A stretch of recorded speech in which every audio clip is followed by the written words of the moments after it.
Great. To introduce to you one of our two speakers for tonight, it's Annabelle Satterfield. So Annabelle, she has been working with mobile apps and helping them from launch to 100 million installs with zero marketing costs.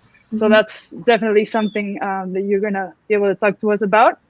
She's been a senior product manager and for growth on BitTorrent's biggest revenue driving product, growing revenue by 40%. And now she's also a growth advisor of 500 startups. So basically our community gets to be able to talk one-on-one with her. Do you want to introduce yourself a bit more, Annabelle?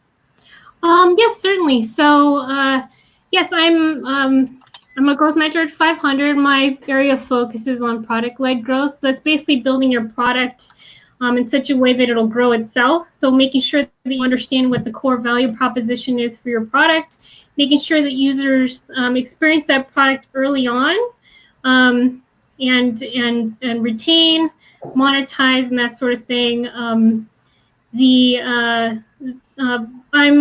a growth mentor most often with the San Francisco office. Over there, I'll do presentations occasionally. I'll take office hours. I'm also an independent advisor, and also, for anybody that's watching this, if you are interested in talking a little bit one-on-one about your own products, if there's any issues you're having, this is all the part of the 500 family, so feel free to reach out to me.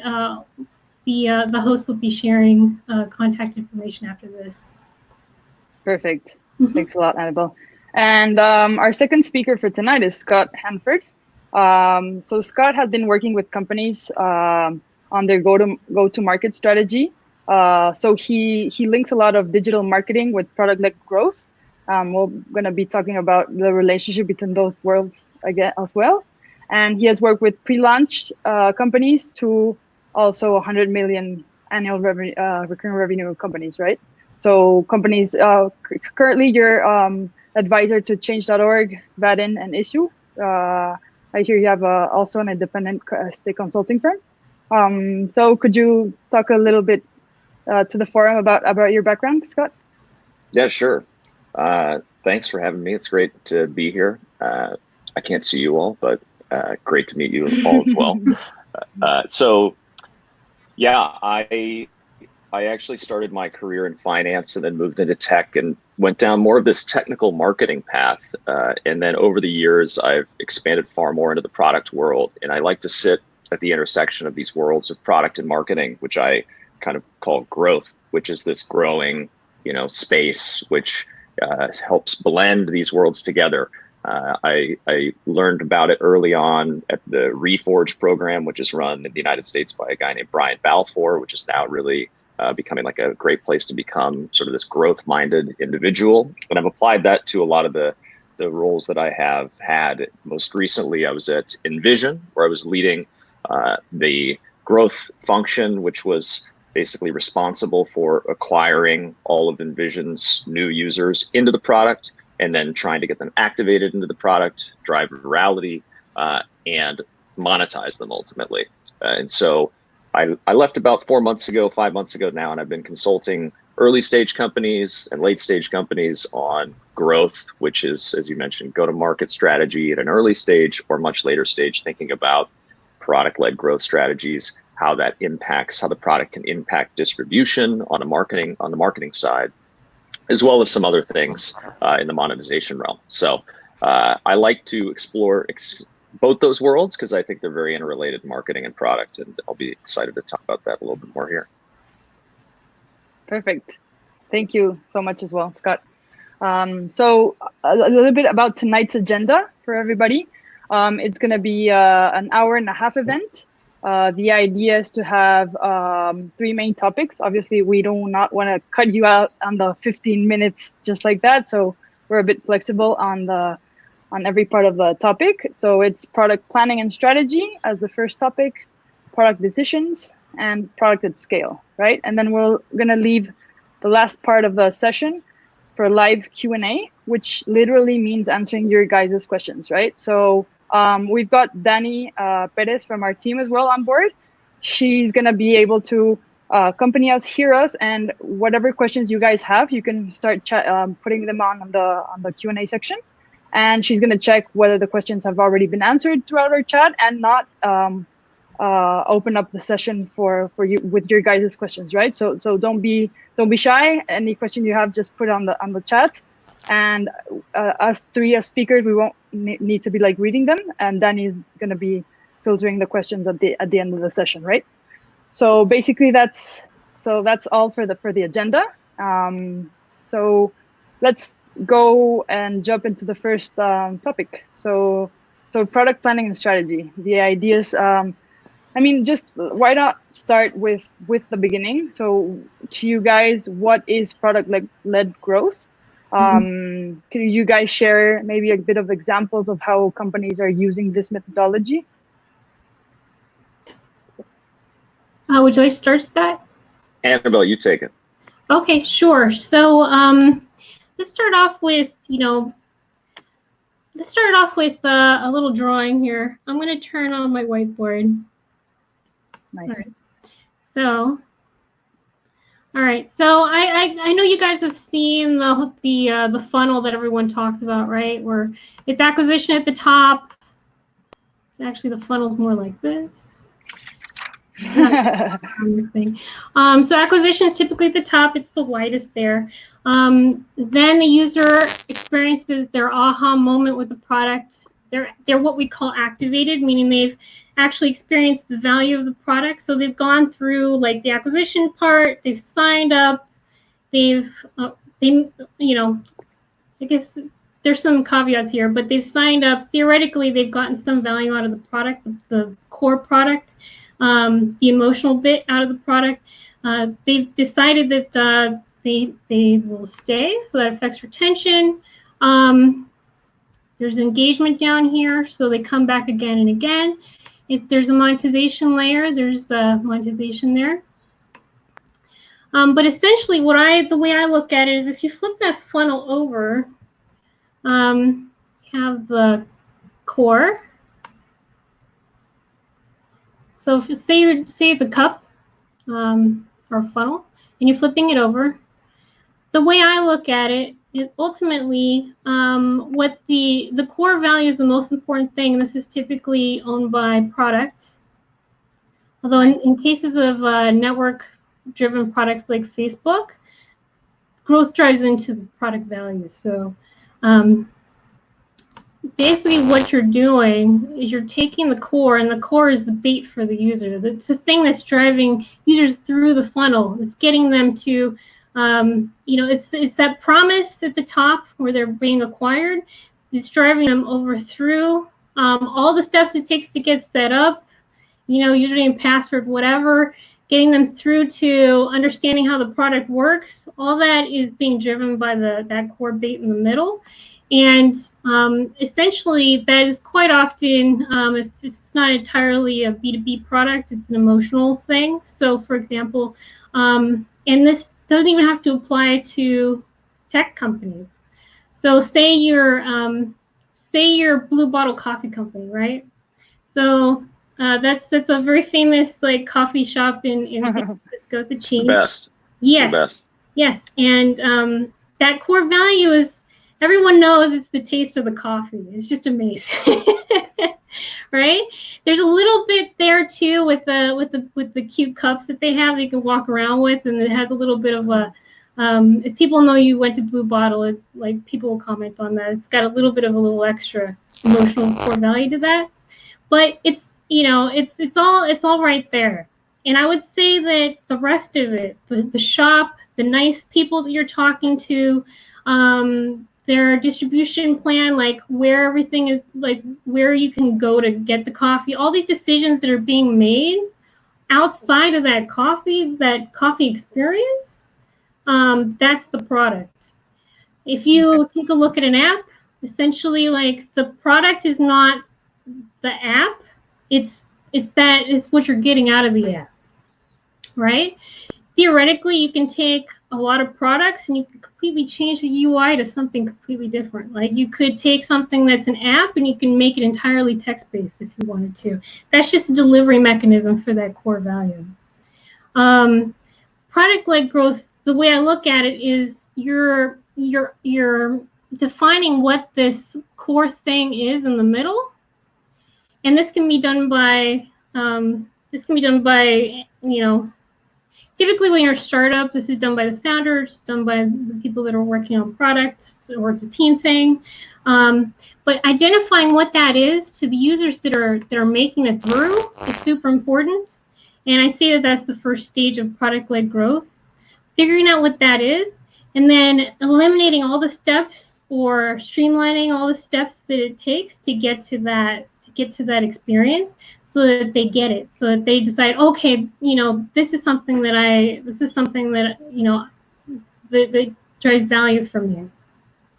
Okay. Occasionally, while they're signing up, core value is being defined. So, say Twitter. The sign-up process is actually pretty slow, but the reason why is because ultimately, they're asking you about what kind of topics, what kind of people you want to follow, because the better defined that is, the better the core value will be for Twitter. Everything, I would say that like product-led growth is everything. It's basically eliminating those steps to get to that core value, or redefining them to make sure that core value gets delivered. That can include. It's also making sure that you can also work on what they call the marketing part of it, the acquisition part of it, which is making sure that you're acquiring users with the promise that's been defined very well. It's true to what people will be getting when they get to the product. So that's where it touches marketing, I believe. Perfect. Yeah, let me stop sharing my screen. And a lot of companies, there's a lot of let's just say that there's a lot of companies, especially unicorns, the ones that you see that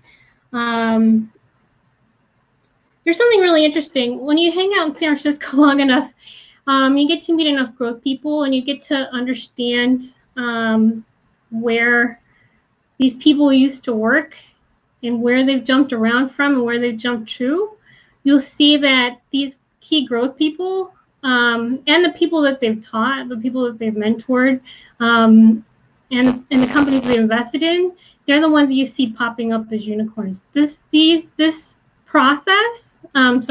approach, and the processes that growth uses, or you'll see that in LinkedIn, you'll see it at Twitter, Eventbrite, Dropbox, Wealthfront, Uber, Facebook. Facebook's a big one, and those are like some of the companies where you'll see that.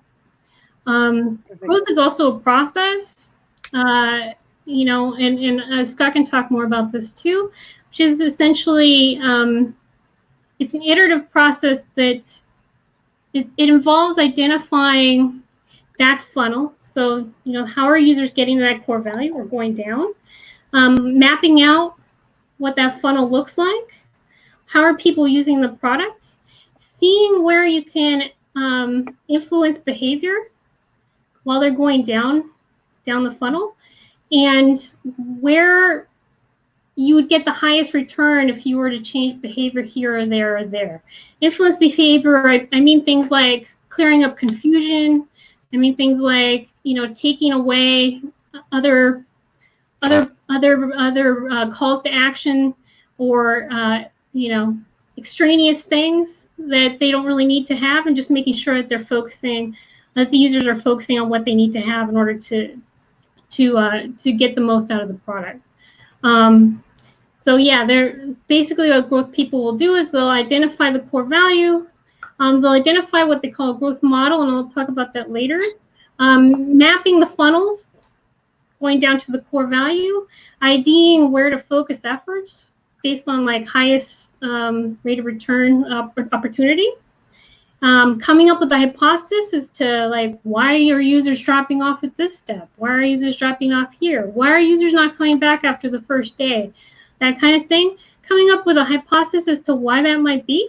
There are different ways you can get to those hypotheses, and then experimenting, test something based on your hypothesis as to why they're doing it. Test on a small group of users, learn something, iterate on it, and that kind of thing. So that's the growth approach and the growth process. Nice. Yeah. Scott, do you want to jump in, add something, or? I mean, I'll just briefly say I won't have any fancy whiteboards here, but you know, that was nice. I think I think Annabelle was making a good point around, especially that it's not often even just like a physical product, or it's not necessarily just a digital product thing, but it's also a physical product thing. You think about like product-led growth to many people means virality or referrals, or like the product growing on the product's behalf, right? The examples would be obviously like, oh, you see the Lyft car that has the mustache on it back in the day, right? You're like, oh, there's an inherent virality and product-led growth strategy here. But I guess like, I think what's more valuable these days is certainly, yes, product-led growth to me certainly means how is the product helping drive growth for the company? But in the sense of like a virality sort of referral or even monetization standpoint. But what I think Annabelle touched on there too, that I would agree with, it's much more these days about a process and a mentality for, I think of product teams kind of designed in two ways.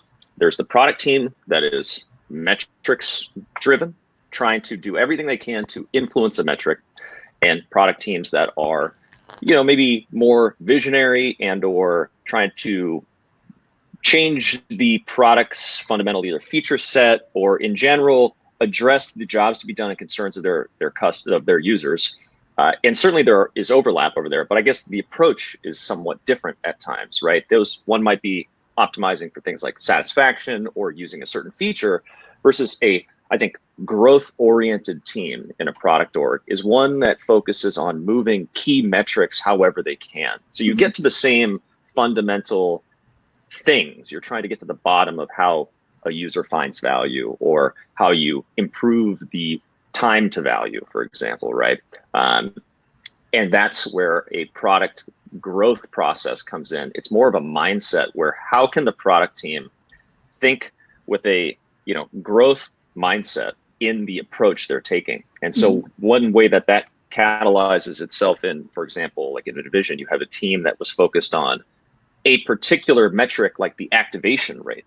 And that team worked across a bunch of different squads, but that team was thinking about just growth. How do we move this metric? And how do we do so maybe in different parts of the app? And that is, to me, when you think about product-led growth, how a team and a company can think about that. It's certainly virality, activation, make the company grow faster. But it's also how do we structure the teams around something that enables that to happen. Yeah, and I'd say also at the earliest stage, when you're just a founder, an engineer, and a designer, it's also the mindset, like you're saying, the mindset of making sure that the users are getting what they need to get out of the product in order to be retained from the very beginning.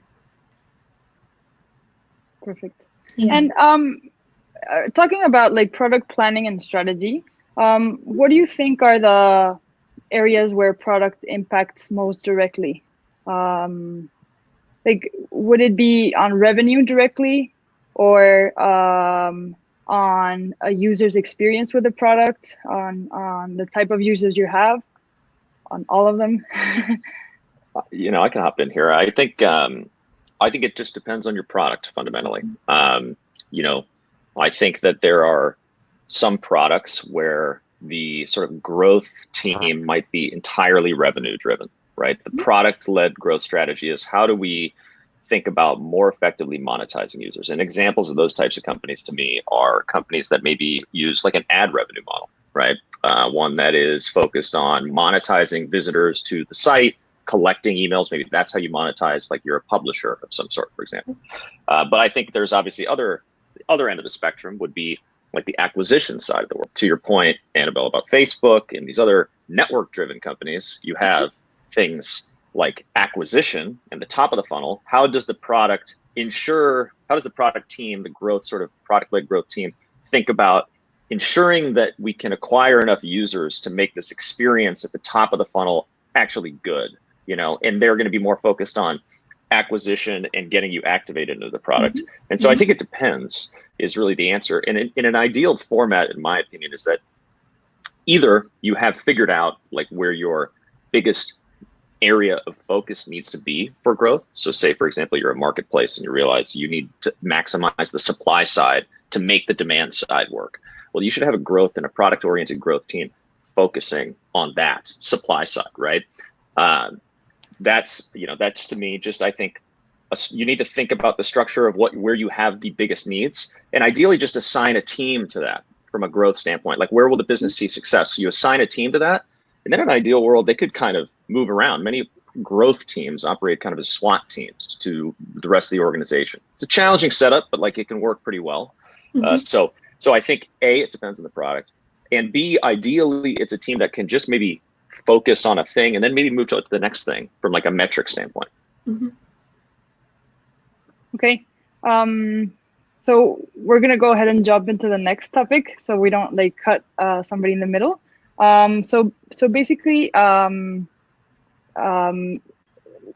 how to take these decisions, right? We're talking about generally how product and how growth are planned or are contained and executed in companies, right? So, but could we talk a little bit of like more palpable ideas or examples? So the ideas for everybody hearing us that tomorrow they can start implementing something, or tonight for those that have or have the energy. So how do you start taking these decisions?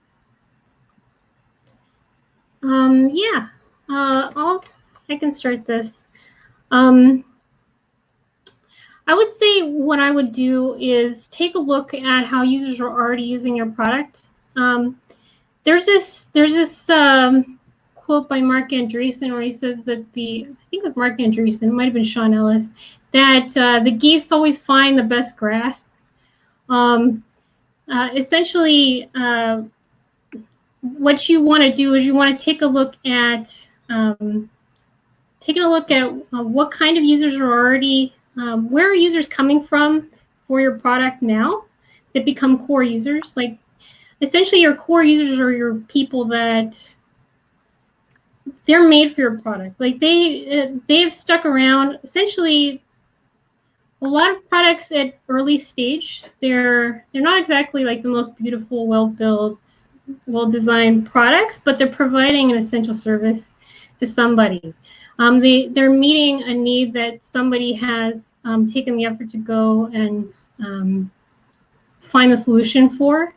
They may be like a niche right now. They may not be like the entire country or the entire world. They may just be a niche, but they really need you. And I think how they're using your product right now, how they're what their feedback is in terms of what changes they think would improve your product tremendously for them. And getting an understanding of how they're using your product now and how you can make sure that I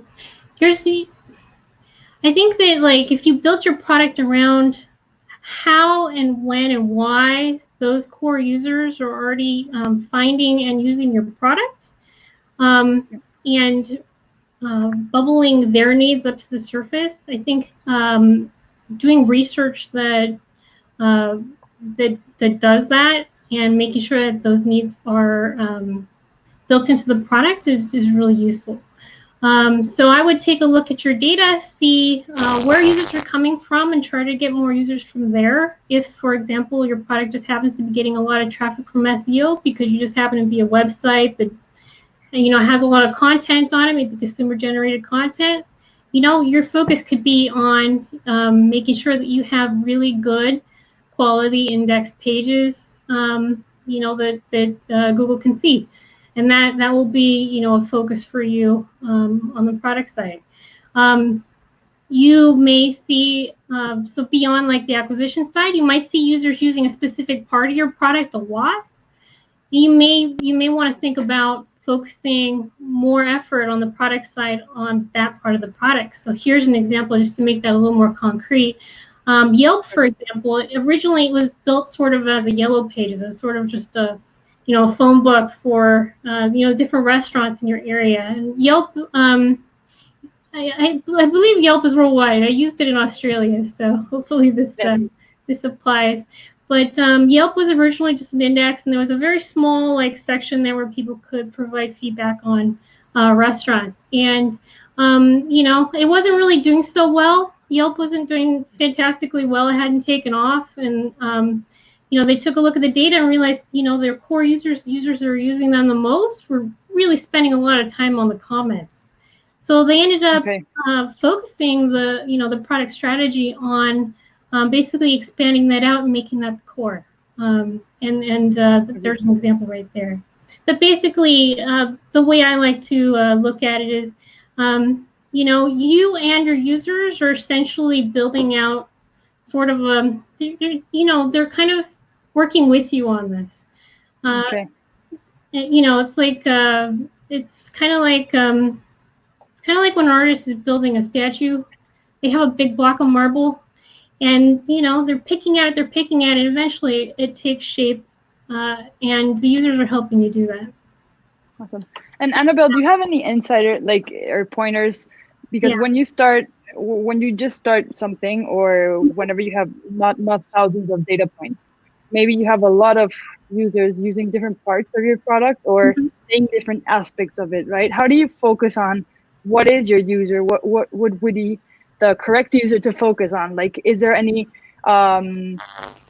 just trade-offs you do selecting certain users because maybe you have more of these, but they're not going to be a suitable market, or any information regarding that? Yeah, it really depends on what your product is. I'd say that it's really,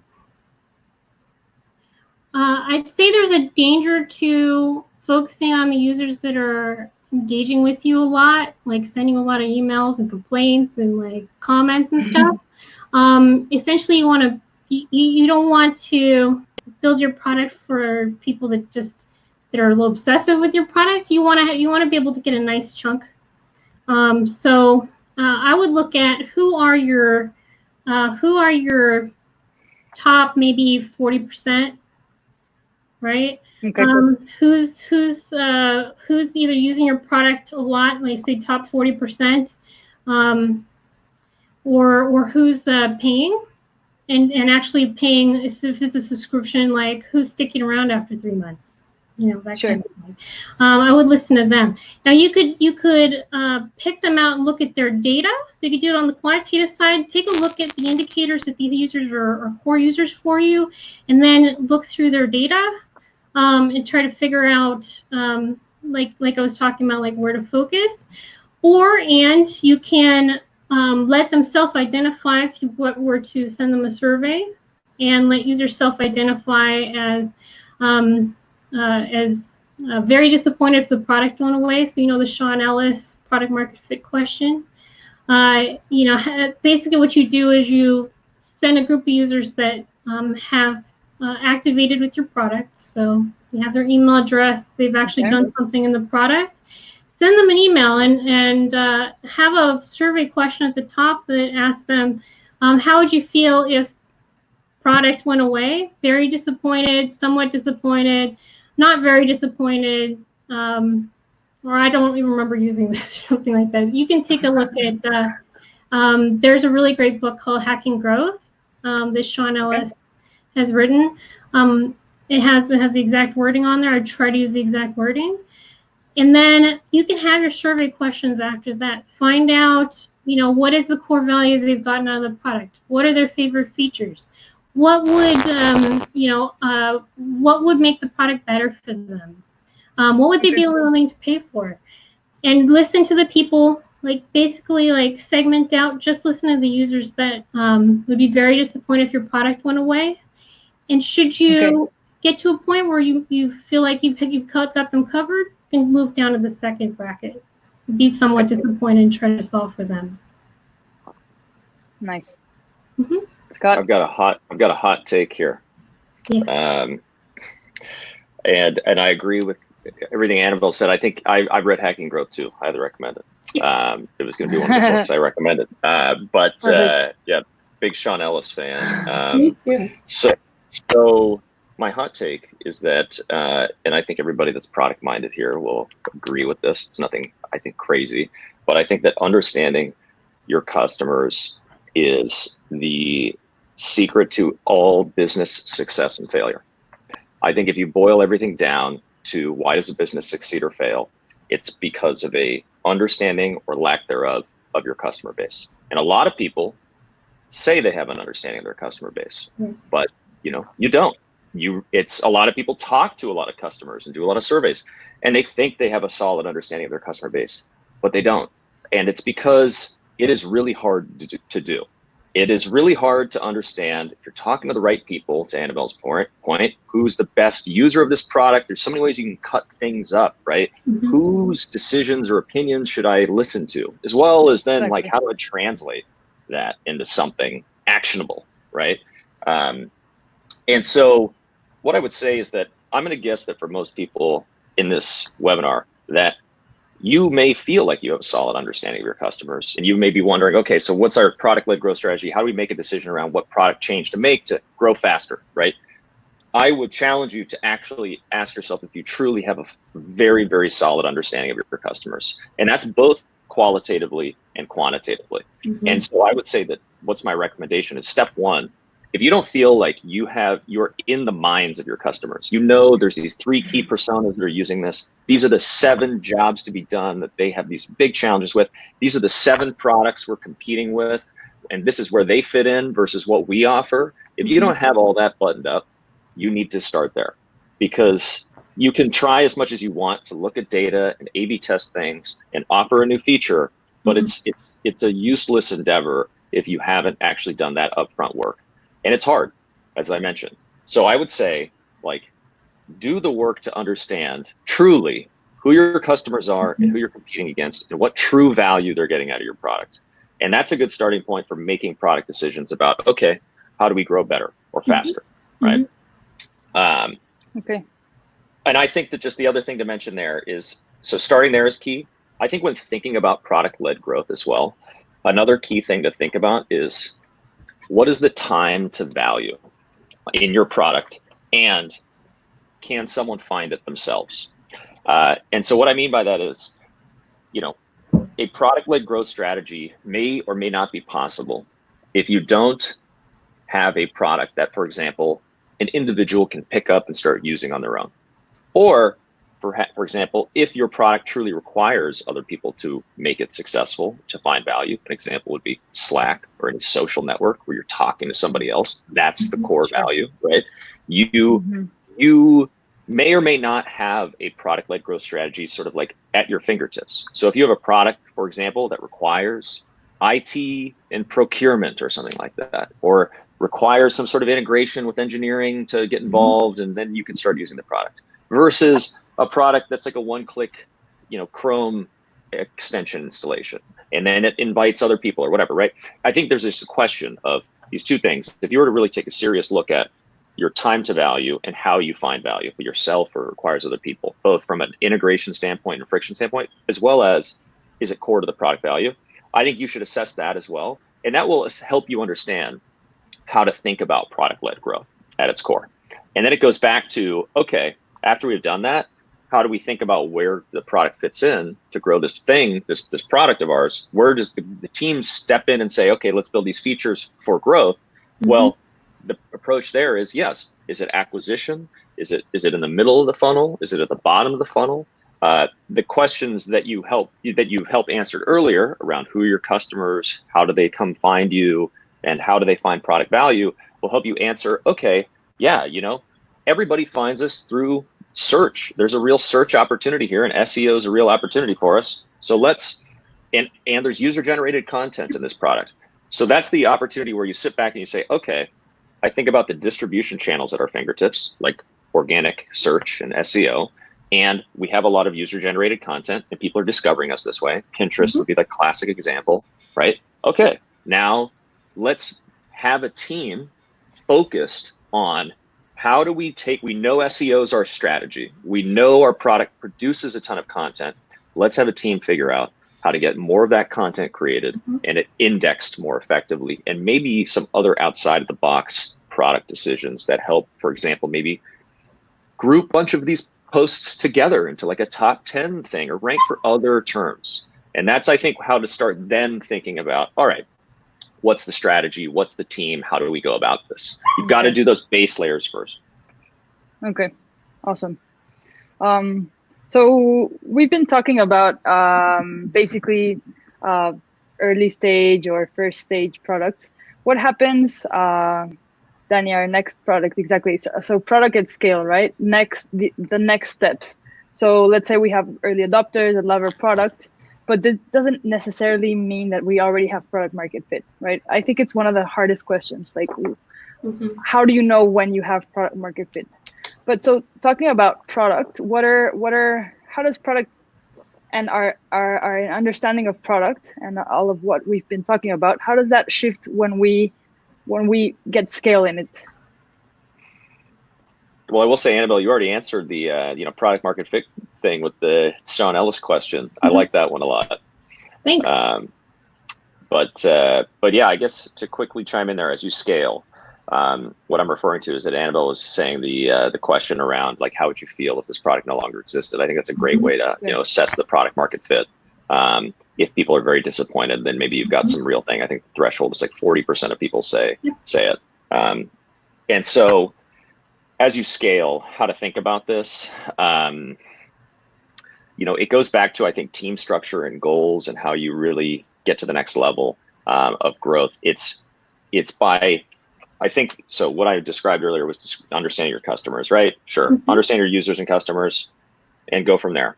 The way I think about transcribing that into a strategy and how to execute against it is I will literally go into one of these digital whiteboard tools, Miro, Freehand from Envision, plug that, and other tools where you can literally, your pen and paper, draw the funnels. You should have a good understanding of this, right? Draw this out. And then you have data, right? You have data. Step one is draw this out. What is the funnel? What are all the funnels? Try and figure it out. Go as granular as you want or high level as you want. You could be like, somebody enters from, this path and they're this persona. Sure. Get more granular like that, or don't, right? Whatever you can figure out and do. And okay, now I know the funnel. I have a good sense for the loops and where there's maybe drop off. And then what you do is you zoom in on something. You say, okay, wow. Yeah, we realize what's the conversion rate on like this part of our journey, where it's like this loop of the invite, right? You start to think about, okay, like when people are invited, what's each step? And then you start to dig into that and you have the data on it. That's when you start pulling the data on that, right? So as you get to scale, the key is, okay, now we're knowing where to look and we are knowing generally what our customers and users are doing. So, okay, now let's go digging for the biggest area of opportunity. And you do that by understanding the funnel and then pulling that data. And then you look at the data and you say, wow, there are 10,000 people invited every week, but then, only a 5% conversion rate on the landing page and then a 1% conversion rate from there. We're getting like no people to sign up from this funnel and this loop. And it's like, okay, what do we think we can get it to? And that goes to basically what I would argue is just this next step, the level of scale is this growth modeling. Which Annabelle touched on earlier that we were going to mention. I think it was a great time to mention it. It's like growth modeling is the way you really start to now hit the next level of scale. But it takes those first two understandings of the funnel and then the metrics to then say, okay, what lever do I pull to grow? And that is literally, I will go into Google Sheets or Excel and map this out. I come from a finance background, so I've done that stuff before, but I will literally project out the next few years and say, okay, if we made this change, this 1% improvement leads to what revenue growth over the next several years. And then you start to break that down, and then you can understand this. If we fix this part of our funnel, that'll lead to the biggest impact. And we think it's possible Is a 10% improvement in this thing possible? Yes. All right, let's go for it, because that'll have a $5 million impact for us in the long run. Cool. Now go assign a team to that and go fix that thing. And that's the order of operations, in my opinion. Okay. Yeah, I agree too. And the rule of thumb that I do is, after I've mapped it out, I take a look at all the funnels and I say, if I'm able to increase traffic to or conversion here by 10%, what happens down at the bottom? What about here? What about here? What about here? What about here? And that's how you can do it from the user flow perspective. Okay. If you have multiple revenue, streams, what are my revenue streams? I have revenue stream pro version. I have revenue stream I don't know, different subscription products. I have another one that's advertising. If I were to increase the revenue stream, each of these revenue streams by 10%, let's just assume, just for the sake of argument, that it takes the same level of effort to improve each one of these by 10%. What do I get down at the bottom? Right. Okay. This is where you get a little bit different. This is where you start to go away from the product perspective of let's fix stuff to the growth perspective of how can I improve what's already doing well?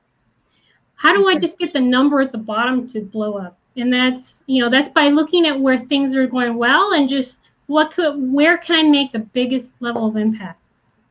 And so you can do that from a revenue stream perspective as well. I love how you guys were super fluent talking about product at scale. I think it's definitely easier to take decisions when you've got data and when you've got everything sort of already a nice base structure, and then you start tweaking things or changing some stuff. But obviously, so let's talk a bit about the hard part of doing product at scale, right? So what are those tougher things when you've got product at scale? So how do you decide when to hire other people or when to grow that part of the company, or I'll leave you to it. Yeah, Scott hit the nail on the head when he said that take a look at the levers that are impacting your product. Take a look at how users are going through your product. These are the spots in which I can make changes. Say on the activation side, I can have an entire team if I wanted to, if it made sense, have an entire team focus on activation, have an entire team focus on say onboarding. You can grow out your team that way by having them take ownership over specific steps. There's other ways that you can do it as well. There's another. Scott knows about this probably. Andy John's Amazon example. So basically, here, let me draw this out. Okay, so. Okay, so he basically says that, look, say you're working at Amazon. Let's take AWS out of this. What? Trying to draw. Okay, say there's different. Why is this not working? I got to C and then it's okay. Okay. 1 second. All right. So Amazon started off as books, right? But they ended up deciding to, although this is probably the plan from the beginning, to expand, to basically grow the company by vertical expansion. So let's just take on home and garden. Let's do some, let's take on what other kinds of products? Kitchen, building products. Different kinds of verticals. These are different ways that we can grow. That's. I wish I could keep drawing on the slide, but I can't. But so that would be A. There's another thing you can do, which is increase product inventory per vertical. So more different kinds of home and garden products. I'm going to do shovels. I'm going to do different kinds of digging implements. I'm going to do I don't know, like potting soil, pots, those are like different additional inventory per vertical. I can also increase traffic per product page. So I can, put a team on, for example, I can put a team on doing SEO to get more traffic for each page, or I can make sure that users see more pages as they're going through by providing, for example, like suggest, okay, you've seen this shovel. There are here like 4 more. To drive traffic to other product pages, because you want people to buy something before they leave, right? You don't want them to see one and be like, looks like this is all you have. There's conversion to purchase. There's average purchase value, meaning like person buys 6 things instead of 3 things. And they can also come back again and again, so repeat purchase behavior. Those are all different levers if you were to look at the product that way. That you can put teams on. So you could have a team entirely focused on expanding verticals. You can have a team focused on, getting more inventory into Amazon per vertical. You can have a team focused on increasing traffic, a team focused on conversion to purchase. You could have a team on average purchase value. You could have a team on repeat purchase behavior. There's a company I once talked to where they were doing,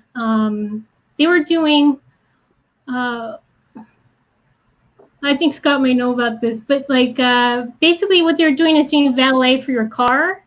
Yeah, you're doing, yeah. Although I was talking to this other company, but yeah, they're doing valet parking for your car. They meet you where you're headed. So you're going to the office, they meet you in front of the office, they take your key and take your car away, right? If they wanted to grow, they could expand verticals. So if they wanted to, they could start offering car washes. They could start offering detailing. They could start offering oil changes, that kind of stuff if they wanted to. They could expand over into the business side, instead of just me calling for valet, they could focus on an entirely different group of people going to events, for example, or companies, or people that are running conferences. They could give me like a punch card kind of thing, a loyalty card that will get me to make more, basically like have them do more valet, that kind of thing. You can take a look at your product, kind of map it out like that if you wanted to, and you can put teams on that way as well. So it's like 2 different ways that you could, if you wanted to, like scale your team out to grow. I think you're thinking of Xerx, by the way. Maybe that's what I was. Xerx. Yeah. Yes. It was such a long I remember them. Yeah. I would agree. It's basically having an understanding of your product's growth strategy. Like someone needs to define that, right? And say, okay, this is how we're going to grow. Exactly as you're saying. Amazon has these levers. Xerx has these levers. What are your levers? Like you have to have some conviction in this and some understanding of it. If you're trying to hire teams around something you're not really sure, is that going to work? I mean, that's a recipe for failure and disaster, perhaps. Yeah. And so, yeah, I think that's a key way to think about it. Is okay, where are we going to make our bets? And there's the hardest part, I think, of scaling is having been at a larger scale company, later stage company, and then an earlier stage companies. It's like you have this limbo you enter, right? Where you don't have enough people to dedicate to a specific thing, perhaps, and like as in a part of the product or a metric or, whatever, a new product sort of surface area. And you at the same time, though, need to prove it out. Like, hey, we need to see, can't hire somebody until we know, for example, this is a thing. And so you've got this sort of limbo where you don't have enough people to assign clear delineation of roles and things like that, and assign somebody like, hey, you own this metric. It's harder than that because you only have 2 PMs, you need 4, and it's like this weird limbo, right? That's the scaling problem. Yeah. And all I would say is you have to be ruthless is my point of view on that. Like you must be ruthless. If you waver on that and you try to let somebody kind of half go in, half go out, you're gonna fail. You're just not going to be able to ever put enough effort to actually prove that it was the right thing to invest in or that it is your next lever of growth. You're also going to stretch people thinly, and they're going to do 10 things at 50% rather than, 5 things at 90%. And it's just not going to prove out what you need to prove out. And so it's hard. And what I would say is always look for opportunities to, do a small portion of it, like the lowest hanging fruit opportunity. If that doesn't work, okay, great. Like, this seems like such a clear opportunity. If we improve this stuff or make this part of the funnel or this part of the experience better, we think there's a real opportunity to just maximize this thing, and let's get a team around that. And if you can't get the quick wins, the easy wins, then maybe it's not the right thing. So start there, sure, but dedicate somebody for like a quarter on that. And it causes disruptions, and you'll trade it off for UX and other things and other areas, but you have to do it. That's the inevitability of a growing startup. And so be ruthless there would be my only recommendation. And then once you have an understanding of what you want to do, then hire the team around that. Yep. Okay. Good answer. Perfect. And any takes into so it sort of happens again, right? So you're launching, you're changing things. How do you know when you've reached a certain amount of user experimentation with these new parts of their product to know whether they were successful or failed? Like, how do you measure whether what you're changing is working? Or if it's not, should you continue with your North Star metrics and see how that's impacted? Or do you have smaller, like KPIs to look at? Or Can you talk a little more about that? What are you looking for? so, like, my question is, when you start changing things and when you start this rhythm of scaling and shipping things, how do you know if they're successful or they weren't, or they were failure? Yeah, so if you're doing a product with the intent to grow, or you're on a growth team and you're trying to grow, there is a metric that you're focusing on now, whether it's for this quarter or it's your job. So if it's conversion rate, if it's I don't know, if it's number of users, number of users to install, if it's whatever it is, you're not actually starting the experiment until you know what that metric is that you're trying to move. And you, especially when you're smaller, you want to make sure that you're focusing on things that are moving metrics a lot. So you'll have like a baseline. If it doesn't move my metric by like this much and not this much, then I'm not going to push it. If it doesn't meet that, then you know to just move on. Okay. Sometimes something will fail because your hypothesis is wrong. Sometimes it'll fail because you executed poorly. You'll be able to have an idea as to, you should be able to have some idea as to if it's one or the other, if you're not throwing spaghetti against the wall. And what I mean by that is, if you're building a hypothesis for an experiment, like I'm changing the home page because I don't know, let's see. If you're building an experiment specifically because you have feedback from users about this issue, you have like enough reason to believe that your hypothesis is correct.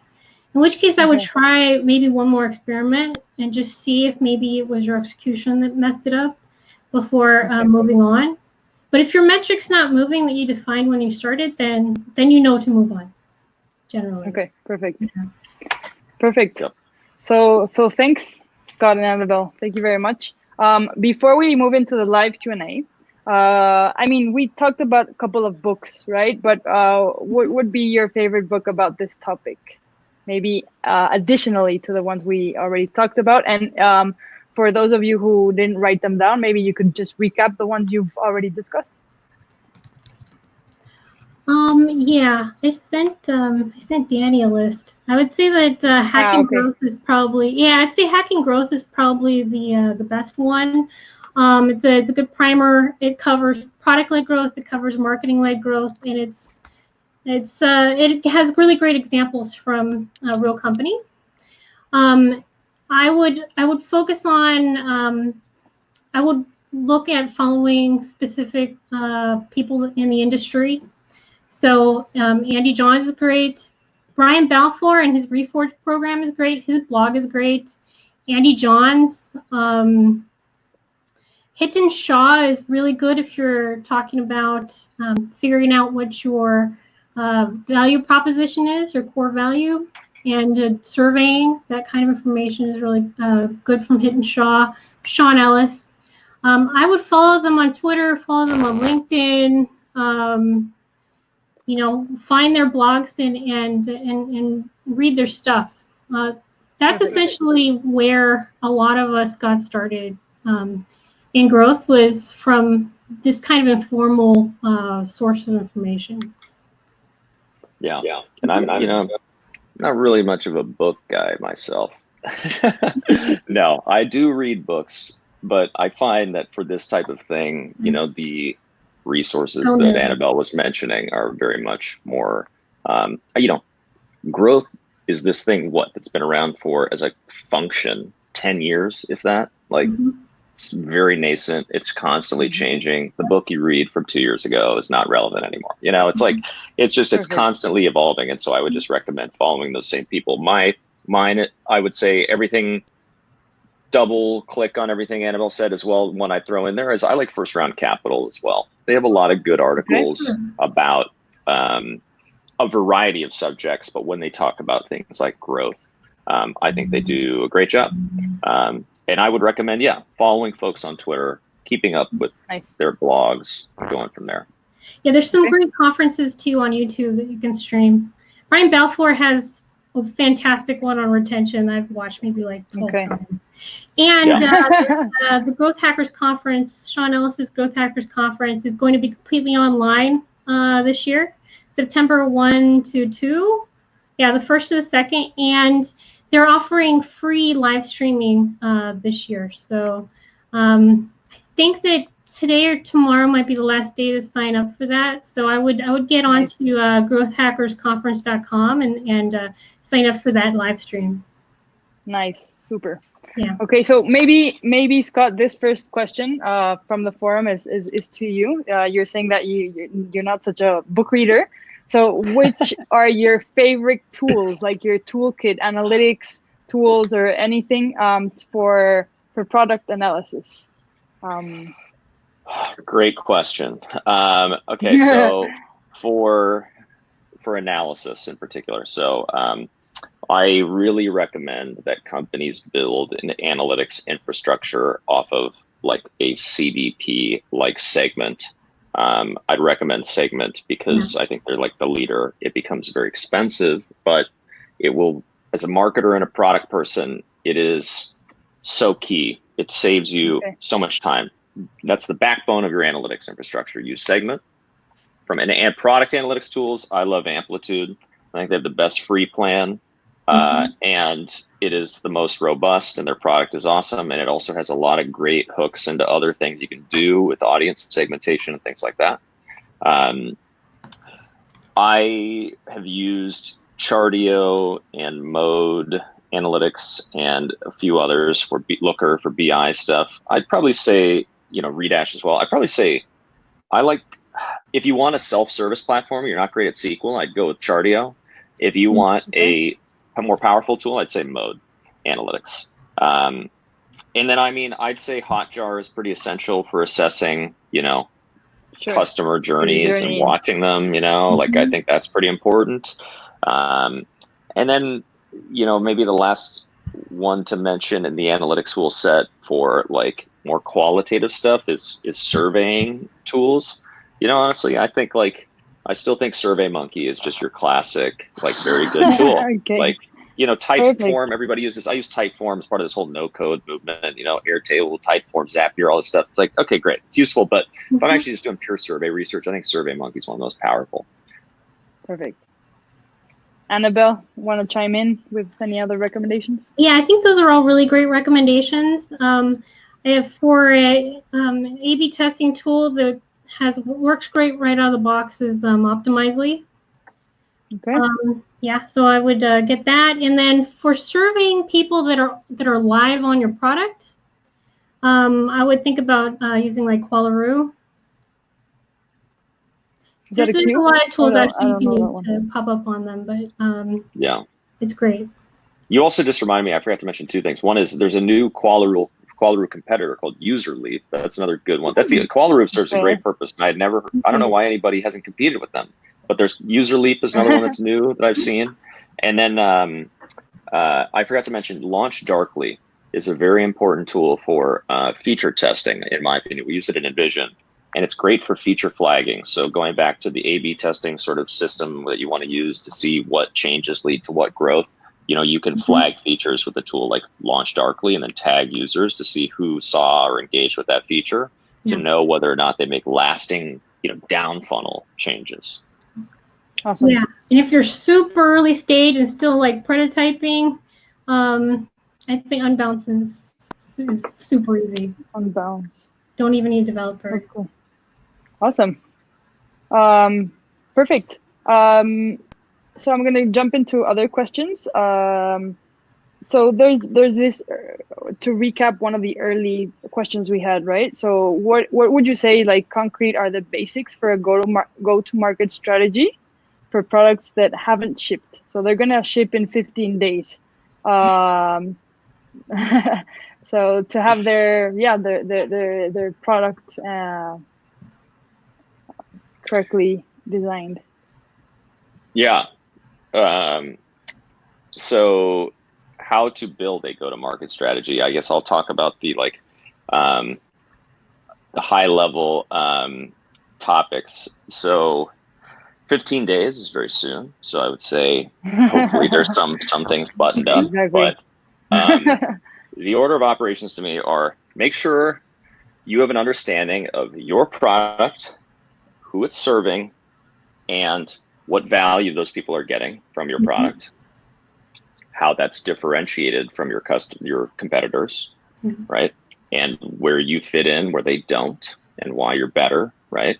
And then from there, understanding your customers, knowing maybe then how to position your product to them. So again, you know who you're going after, you know what features you're offering, you know what your competitors are offering, you know why you're better. So therefore you position your product in this way. And then you know where your customers are, your users are. And so go find them there with this positioning in mind. So like the next, and kind of call it last step, is to say, all right, I know who I'm going after, I know what they're using. And then again, I get in their minds and I say, all right, maybe are they actively searching for a tool like yours? Are you building a new category? Is this something that they would be on a particular set of websites, tweeting certain things in certain communities, offline, they're in a Starbucks, whatever. Like literally, again, intimate understanding of your customers is the key to all business success. It's a hot take, gonna repeat it again. And it's if you have that understanding, then you will know, for example, the next step would be, okay, where do I find them? Where do I get in front of them and what do I say? And it's not like, oh, cool, they're on Twitter, they're on Facebook. No. Go 5 layers deeper than that, right? They are this person at this company and I got their email address and they care about this thing because I saw they tweeted this and then I'm going to send them an email, right? And it's going to say this and it's going to reference the thing they said. You know, it's like it's going a layer deeper. So basically understanding all of those dynamics earlier, then saying, okay, where are our customers? And therefore we're going to get in front of them in this way. And then that's your digital marketing strategy. And that's your go-to-market strategy, right? You could also layer in a bunch of stuff. Go-to-market can mean different things, like what's our pricing strategy and all that sort of stuff. That would come throughout that process as well. But in general, that's the order of operations, right? It's starting with your customers, understanding your competitors, understanding where you fit in, getting in front of your customers, and therefore figuring out a plan to do that. And then from there are other things to figure out, like what's our pricing strategy and why? How's that related to the customer value? And then a variety of other things as you go further down that list. Perfect. Annabelle, anything you would like to add? Yeah, I would make sure that I have my data analytics set up so that you'll be able to see where that traffic's coming from, see how those users are behaving once they're inside. And I'd also try to have some sort of email collector in there or something so that you'll be able to reach out to people. If you say release and you do see a lot of churn, they'll be gone. They won't have your app anymore. They won't have your, they won't necessarily be coming back to you, but you'll be able to reach out to them and get some feedback. Sure. So that, if you are doing any kind of paid user acquisition, there'll still be some value you'll be gaining from that data. Perfect. Mm-hmm. Okay. So there's another question I'd like to talk about, because I think we didn't talk about it enough. How do you take into account the competitors' changes in order to change your strategy, or how to deal with a competition? I have a little bit of a controversial sort of approach, which is don't worry about your competitors so much. I think that tends to freak people out. It makes them do irrational things like copy features, and you don't know why they did it. It could be that they're not doing it right. It could be they're focusing on a completely different user than you. I would say focus on your product as much as you can, and then long term, when you're working on your longer term strategy, say you're thinking about how you're going to be putting that onto a deck with a VC, map it out and try to make a plan based on how are you different from your competitors, or how are you planning to become different from them. But that really shouldn't be the main crux of your strategy. Try not to spend too much time on that. Okay.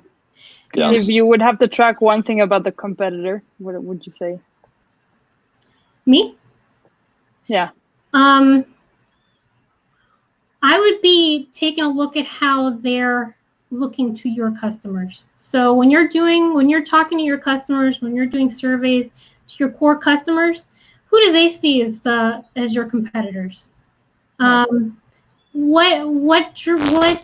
might get them to come back to? What is it that they really loved about those competitors? And here's another thing that you could do if you wanted to. You could run ads. You could theoretically, if you really wanted to keep tabs on a specific customer, you could run surveys on their customers. Nice. Okay. Yeah. So troll them, figure out, get users that are fans of theirs on Facebook, or that that's probably a good way to find them. But find out who their customers are. Find out what the core value is that they're getting out of their product, and then just see if that's of value to you. And I would agree with you, Annabelle, on that as well. I think that's 100% right. Because why are you, in terms of quit giving a shit about your competitors? Yeah. Because yes, you should, but let's be honest. Why would you care about this? Mm-hmm. You're worried that your users are going to go to your competitors. You're worried that they're maybe being teased. They're oh, this seems kind of interesting, this shiny new object, right? Mm-hmm. Maybe their pricing has gone down. Maybe they released a new feature, right? Mm-hmm. Why is it that you care about your competitors?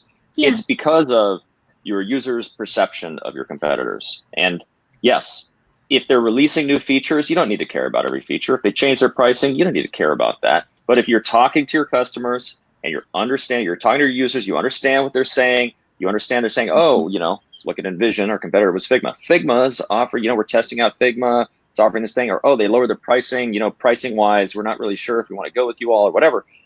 That's a you problem. Your competitors come up, but you shouldn't unearth those things by understanding your customers and your users. That is the crux of this. And so, sure, at first, understand the competitive landscape and where you fit in and why you're better and more valuable and how you go to market. But then from there, monitor them in some sense, sure, monitor their features and what they're announcing and things like that. Mm-hmm. Follow them on Twitter and subscribe to their newsletters. It's all you need to do. From there, talk to your customers and your users. Okay.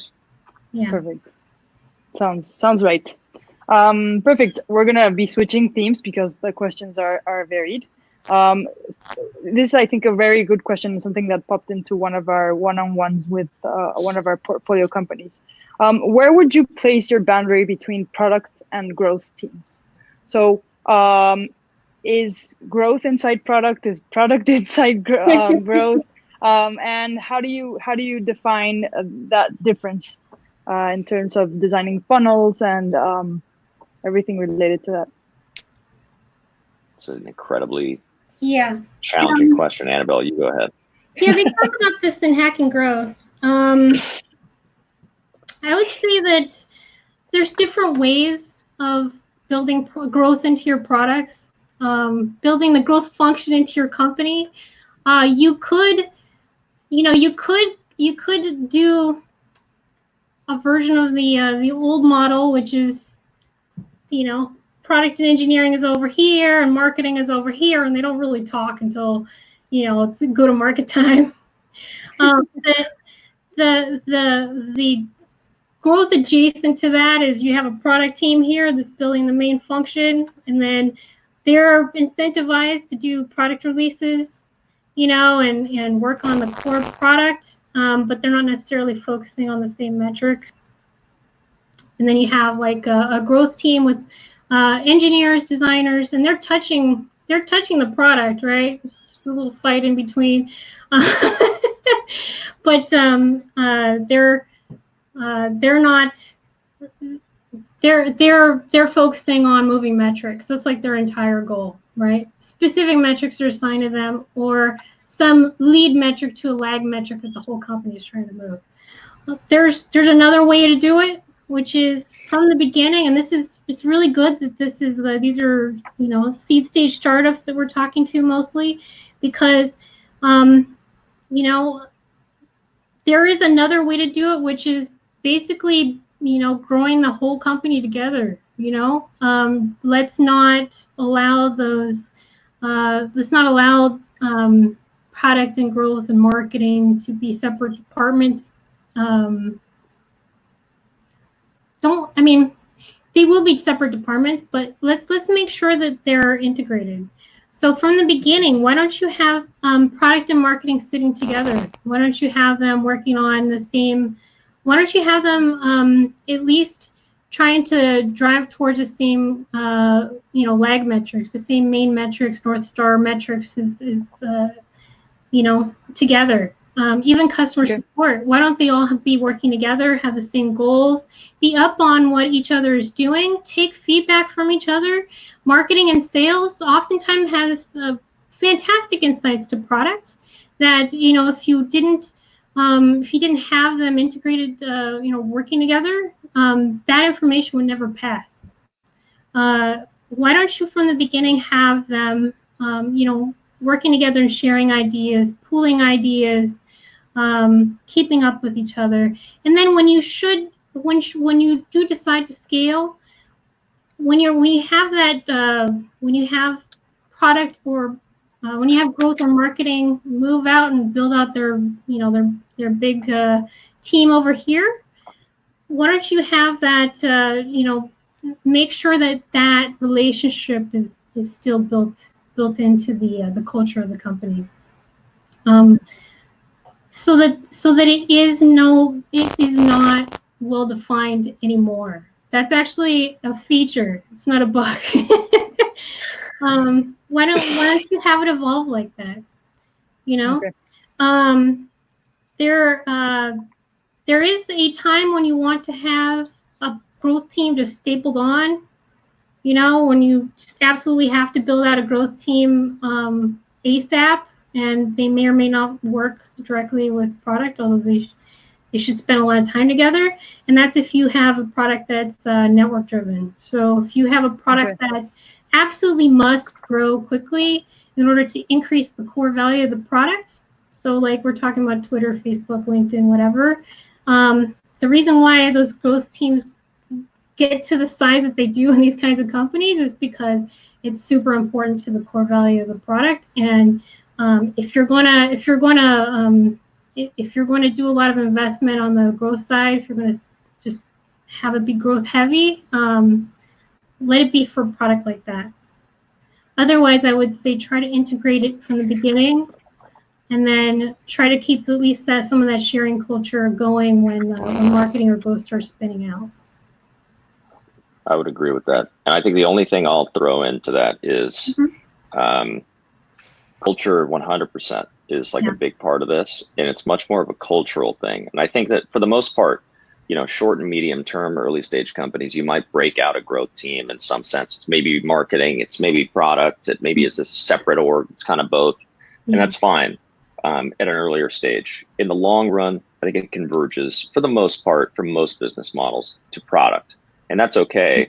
However, I will say, having seen it in Vision firsthand, how this happens, the culture of the team and the org and the leadership of the product org, if you're, an early stage founder and you're thinking about how do I structure this, you must give some team, if it's a growth oriented team, it doesn't have to be called growth, but like in Vision, it was called Activation and Virality Squad, right? That team was really in charge of growth.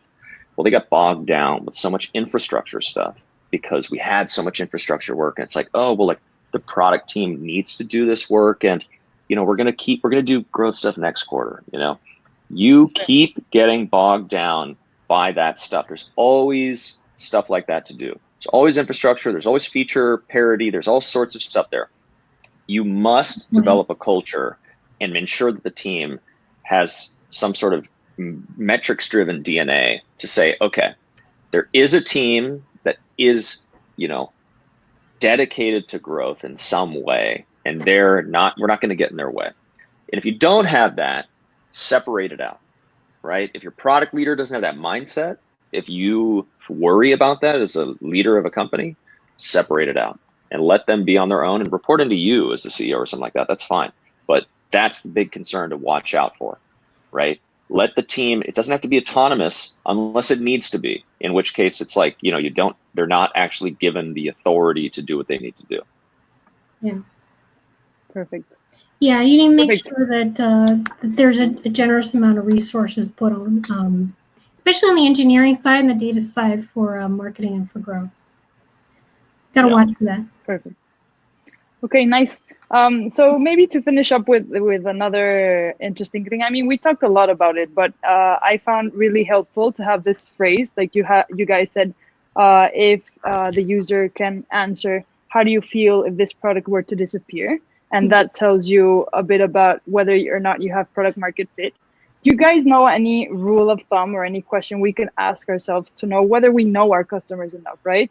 Because I do, every time you work with companies, you're like, oh yeah, what's your customer? So they're this age, they're women, maybe they work in this area, or but how do we know that we know our customers?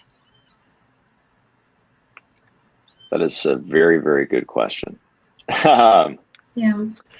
Luckily, some analytics tools will tell you if the demographics of some of these people. I don't know if there's a great way to unearth that you've figured it out. I think there are ways to determine that you have,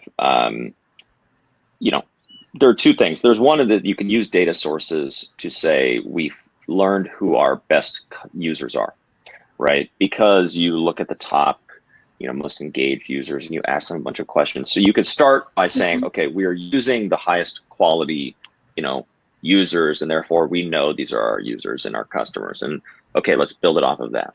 But I think that honestly, a lack of understanding is going to just simply be represented in failure, right? Like you're not making the right product decisions. The things that you thought would work aren't working.